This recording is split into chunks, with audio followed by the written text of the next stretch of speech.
Twongeye kubaha ikaze kandi twifuriza buri wese gukomeza kugira umunsi mwiza, ariko kandi tunashimira buri wese wowe ufata umwanya wawe ugakurikirana ibiganiro binyura kuri ino YouTube channel. Ukomeze kugira ibihe byiza. Uyu munsi rero n'ubundi tugarutse kuvuga ku makuru ajyanye na Mainnet ku bigendanye na Lockup Adjustment. Incamake rero z'ibyo tugiye kuvugaho, tugiye kuvuga kuri Lockup portion, kuri Lockup wagiye ukora se ishobora kugira izihe ngaruka kuri payi zawe. Ubwo ni ingaruka nziza, wenda ntago ngiye ku ruhande rubi, kandi none tunagaruke ku buryo Lockup percentage ndetse n'igihe wakoresheje uko kiba kirekire niko bizamura mining rate yawe. Turebe niba udakeneye gukora Lockup wabigenza gute, tunarebe ubwo ni payi zishobora kuba locked up ko wazikoresha, nibyo hanini ndetse n'ibindi bijyanye na Lockup Adjustment nibyo tugiye kurebaho muri kano kanya. Reka rero tubivugeho neza, ariko ubwo turaza no kugaruka kuri configuration yayo. Ubwo ni ugukora Lockup muri make, gukora Lockup ndetse n'ibijyanye na adjustment. Ubwo ni ukuyihindura, uhindura iyo wari warakoze.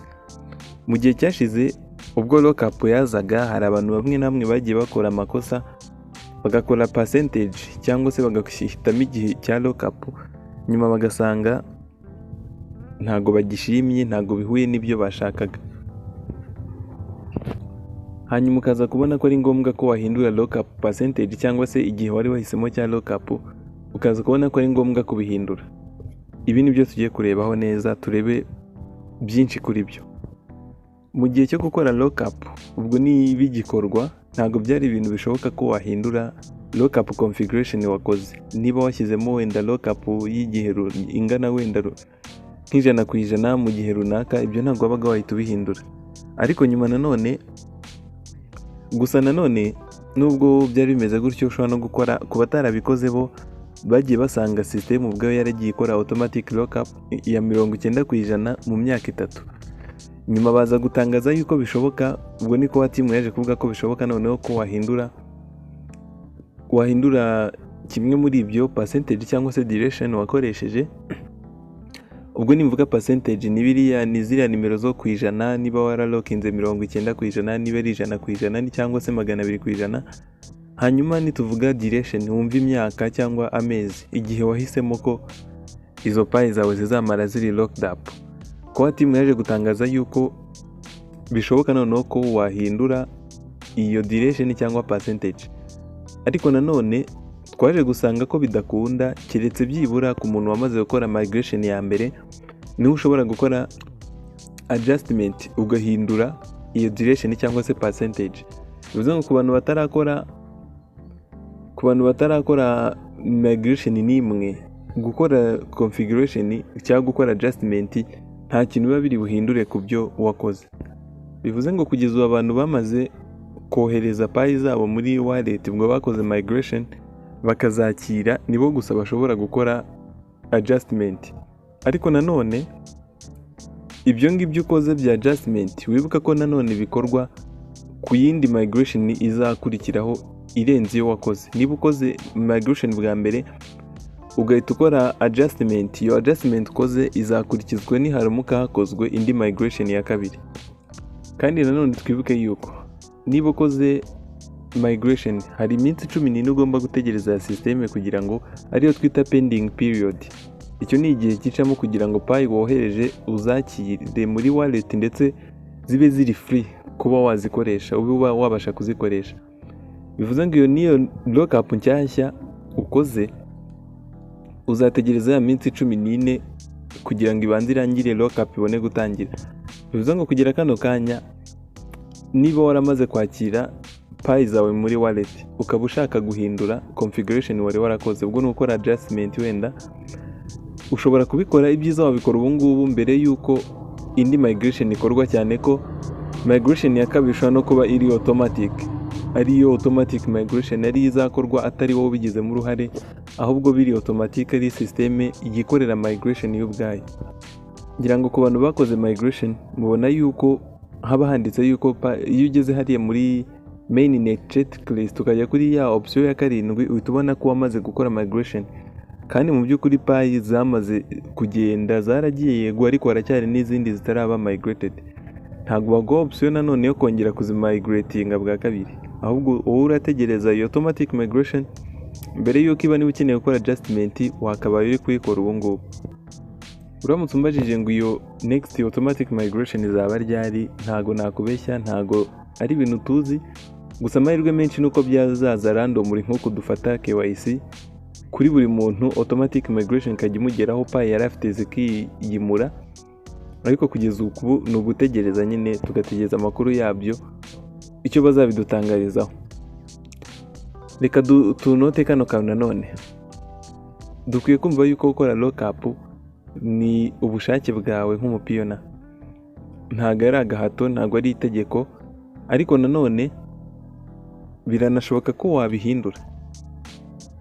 Kwa timu ntago baforce umuntu kugira ngo ukore lockup cyangwa se uyihorere. Reka kugira kino gice cya kabiri twinjiyemo tunarebe noneho ku bigendanye na lockup. Anga uramutse ubaye wumva udakeneye gukora lockup, ushobora byoroshye cyane gufunga automatic lockup settings muri buno buryo twerekanye hano kuri screen.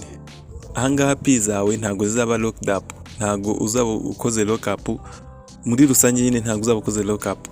Ahangaha payi zose uzamigratinga ziva muri Pi network zijya muri wallet zizaba ziri free, uzaba ushobora kuba wazikoresha icyo ushaka cyose nyuma y'iriya minsi 14. Ariko nanone twibuke bino bintu bine twigeze kuvugaho by'uburyo abapioneers bashobora kongera mining rate zabo. Tubibutsa ko nanone nubwo bashyizeho ako kantu ari na byiza gukora lockup, ni byiza kandi ni iby'ingenzi gukora lockup, kuko hari ibintu bine cyabagera kuri 5 byiza byo gukora lockup, cyangwa se muri rusange ni ibyiza ni ibintu byagufasha kuzamura mining rate. Cyambere mu byagufasha kuzamura mining rate yawe, mining rate ubwo ni byagufasha ku buryo payi ubona mu isaha zakwiyongera, bityo nizo ubona buri munsi kayaziyongera. Icyambere muri byo ni ukwemvita abantu kujoininga payi network. Ubona ko uko uhaye umuntu username yawe akayikoresha nka invitation code mu gutangira kumininga, hari mining rate yawe irazamuka. Icya kabiri ni ugushyira settinga security sako ikuzura 100%. Iyo ufite aba active members, abantu ba mining 100% muri security sako yawe, mining rate yawe nayo irazamuka. Ikindi nicyo twakwita running nodes. Ubwo ni abantu bari muri team yawe, iyo bakora neza nuza mining rate yawe irazamuka. Icya kane nicyo twakwita utilities and app usage rewards. Aya ni reward application igenda itanga. Icya gatanu ni izindi methods ziva muri Pi network, harimo na lockup. Lockup nayo urumva ko iri mu bintu bigufasha kongera payi ubona. Ni byiza rero gukora lockup kuko binakurinda kuzispendinga, kuko wenda ushobora kuzazikenera mu gihe kiri imbere ugasanga utarakoze lockup ntiwaba ukizifite. Ni byiza rero gukora lockup, twashishikariza buri muntu wese kuyikora. Bivuze ngo bishatse ugakora lockup bizagufasha kuzamura mining rate yawe bitewe na percentage ndetse na duration wahisemo. Ukwitamo percentage iri hejuru ndetse na duration y'igihe kirekire, niko mining rate yawe irushaho kuba nini cyane.